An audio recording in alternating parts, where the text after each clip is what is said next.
Hello दोस्तों, मैं संजीत कुमार आपके लिए फिजिक्स का 2 नंबर वाला क्वेश्चन लेकर के आया हूँ। 2 नंबर वाला मतलब 2 नंबरिया नहीं, 2 नंबर मतलब कि 2 मार्क्स वाला लेके आया हूँ। ठीक, जो आपके एग्जाम में हो सकते हैं कि इसमें से 20 क्वेश्चन आ जाएंगे। तो मैंने जो भी अपना हिसाब से गेस किया है क्वेश्चन, तो क्वेश्चन बैंक पढ़ने के बाद ही गेस किया है मैंने। तो क्वेश्चन बैंक को अच्छी तरह से स्टडी करने के बाद मैंने क्वेश्चन गेस किया है, तो इसमें से कम तो 20 क्वेश्चन लग जाना चाहिए, जिसमें से आपको 10 लिखना है। तो चलिए शुरू करते हैं। क्वेश्चन नंबर पहला है कि विद्युत क्षेत्र एवं विद्युत क्षेत्र की तीव्रता को परिभाषित करें। और दूसरा नंबर क्वेश्चन है कि विद्युत फ्लक्स एवं विद्युत क्षेत्र रेखा का परिभाषा लिखें। और तीसरा है कि विद्युत फ्लक्स एवं विद्युत क्षेत्र की तीव्रता का बीमा एवं एसआई मात्रक लिखे, जो कि आपको याद होगा बहुत अच्छी तरह से, क्योंकि आप लोगों ने बहुत गहन तैयारी कर रखा है। लेकिन फिर भी कुछ होता है, एक आस लगा हो रहता है कि किस तरह के क्वेश्चन आएंगे, इस बार डर बैठा रहता है। तो घबराने की कोई ज़रूरत नहीं है, जितना आप लोगों ने तैयारी कर रखा है बस उसको एक दिन रिवीजन कर लीजिए और उसके बाद जितना रेस्ट हो सके रेस्ट लीजिए।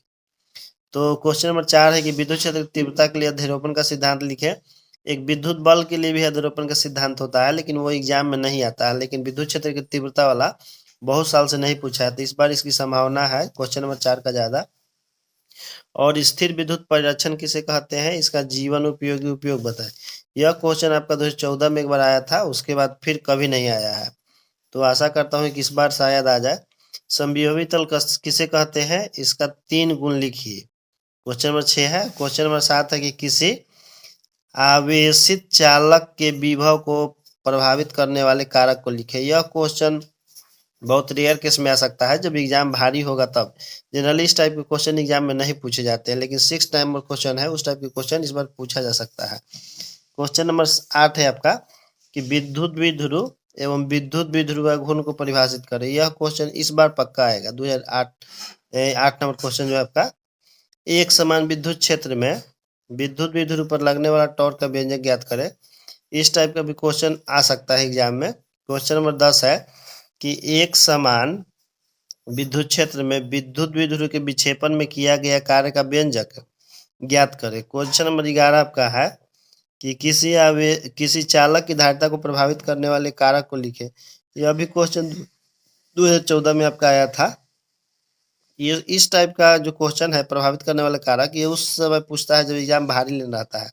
शायद इस बार एग्जाम तो बहुत आपका इजी होगा, तो इसको ध्यान देने की आवश्यकता नहीं 11 नंबर पर, लेकिन फिर भी एक बार देख दीजिएगा, भरोसा नहीं है किसी का। सिद्ध करें कि गोलीय चालक की धारिता उसके त्रिज्या के समानुपाती होती है। सी समानुपाती आर सिद्ध करना है। क्वेश्चन नंबर 13 के परावैद्युत भंजन तथा परावैद्युत सामर्थ्य को परिभाषित करें। और क्वेश्चन नंबर 14 है आपका धारा घनत्व एवं संवहन वेग को परिभाषित करें। क्वेश्चन 15 है कि फ्यूज तार के गुण लिखे। और क्वेश्चन नंबर 16 है आपका कि कार्बन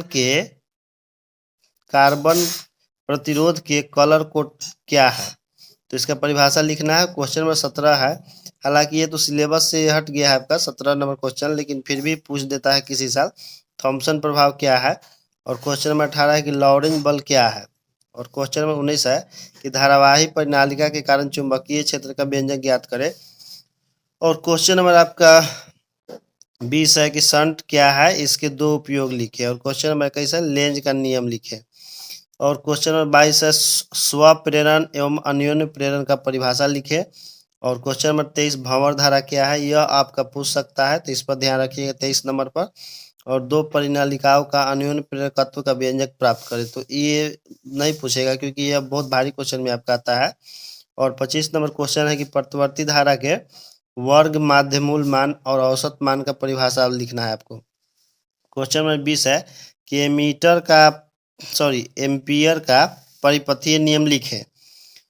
तो क्वेश्चन नंबर 27 है धारितीय प्रतिघात एवं प्रेरणिक प्रतिघात का परिभाषा लिखें। तो ये 27 नंबर हो सकता है कि आ सकता है आपका, क्योंकि इस टाइप का क्वेश्चन एग्जाम में पूछता है बराबर आपका। क्वेश्चन नंबर आपका 20 है कि वाटहीन धारा किसे कहते हैं, इस पर भी ध्यान रखिएगा, ये भी आ सकता है आपका। क्वेश्चन नंबर 29 है कि परिणमन अनुपात एवं ट्रांसफार्मर की दक्षता को परिभाषित करें। क्वेश्चन नंबर 30 है चौक कुंडली किसे कहते हैं। और 31 है कि शक्ति गुणांक एवं विद्युत अनुनाद को परिभाषित करें।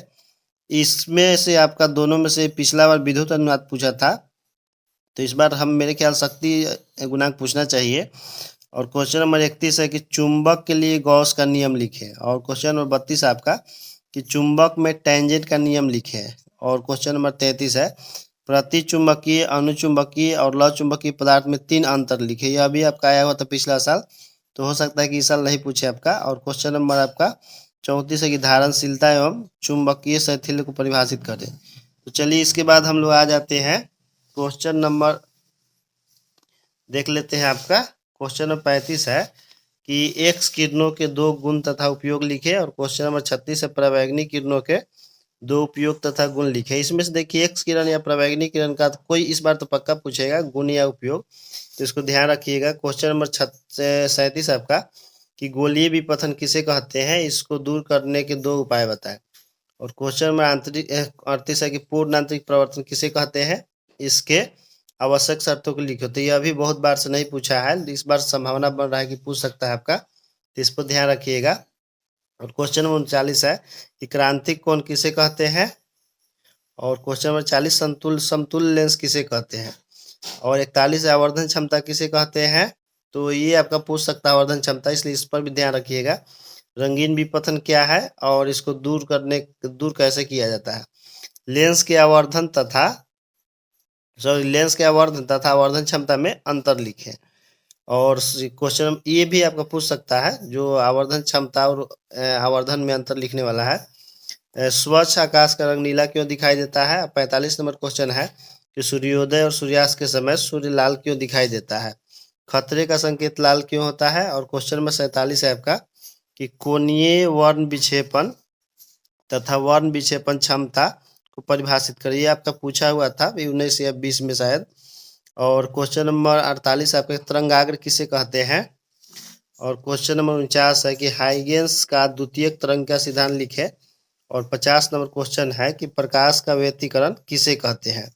51 नंबर है समपोषी व्यतिकरण एवं विनाशी व्यतिकरण को परिभाषित करें। और 52 नंबर है कि पथांतर एवं कालांतर में संबंध लिखे। और 53 नंबर है कि फ्रेंच की चौड़ाई परिभाषित करें तथा इसका व्यंजक लिखे। क्योंकि इसका डिराइवेशन जो है बहुत लंबा होता है, इसलिए 2 नंबर में इसका व्यंजक ही पूछ देता है। और उसमें सबको बारे में बताने के लिए कहता है कि लैम्डा क्या है, बड़का डी क्या है, छोटका डी क्या है, बीटा क्या है। तो बता दीजिएगा कि लैम्डा एक वर्णीय प्रकाश का तरंगदैर्घ्य होता है। और बाकी जो आपको जानकारी उसके बारे में बता दीजिएगा, क्योंकि लॉन्ग क्वेश्चन 5 नंबर यही पूछेगा नहीं। विवर्तन और व्यतिकरण में अंतर लिखें। बूस्टर का नियम लिखे तथा इसे सिद्ध करें। ये आपका केवल नियम लिखने के लिए पूछेगा 2 नंबर में, सिद्ध करने के लिए नहीं कहेगा। सिद्ध करने के लिए कहेगा तो ये 5 मार्क्स का हो जाएगा आपका।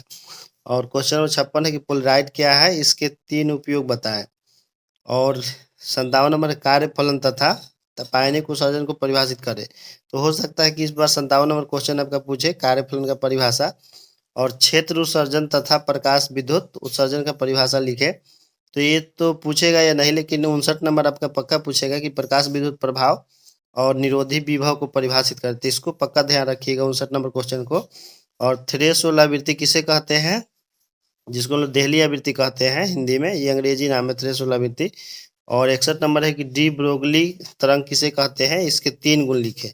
और 62 नंबर है आपका कि डी ब्रोगली तरंग लैम्डा बराबर h/2m के सिद्ध करें। यह भी आपका 2 मार्क्स में आ सकता है, तो इस पर ध्यान रखिएगा। और हाइजेनबर्ग के अनिश्चितता का सिद्धांत लिखे, आज तक कभी नहीं पूछा है, तो आशा करते हैं कि इस बार भी नहीं पूछेगा ये वाला। और 64 नंबर आपका है कि रदरफोर्ड के परमाणु मॉडल को लिखे। और 65 नंबर है कि हाइड्रोजन स्पेक्ट्रम किसे कहते हैं, ये आपका पूछा हुआ क्वेश्चन है। और 66 नंबर है द्रव्यमान क्षति एवं नाभिकीय बंधन ऊर्जा को परिभाषित करें। और क्वेश्चन नंबर आपका 67 है कि रेडियो एक्टिव विघटन का समीकरण प्राप्त करें। ये आपका तो 5 मार्क्स में आया हुआ था पिछला साल, तो इस साल पूछने का कोई संभावना नहीं है।